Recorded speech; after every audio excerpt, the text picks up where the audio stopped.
Today my daughter and I are going to be tackling this.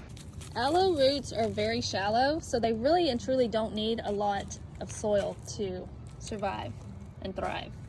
Since aloe is a succulent, I'm going to be using this cactus and succulent soil mix. Okay, so now I'm filling the pots up with soil.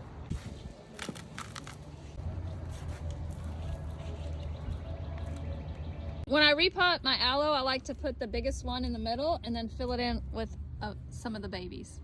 And in case you didn't know, these little aloe babies are called pups. Oh, her babies broke off. Look at it. Okay. Would you quit? Oh, her babies broke off. Would you stop? I can't believe this.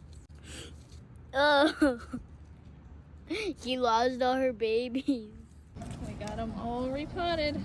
Aloe is super easy to grow and reproduces very rapidly.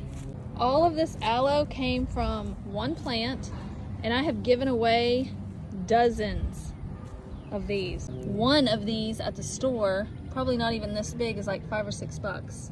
It's also great for burns and cuts. It's very easy to take care of, and I rarely water it. I either put it out in the rain, or if not, water it maybe once a month.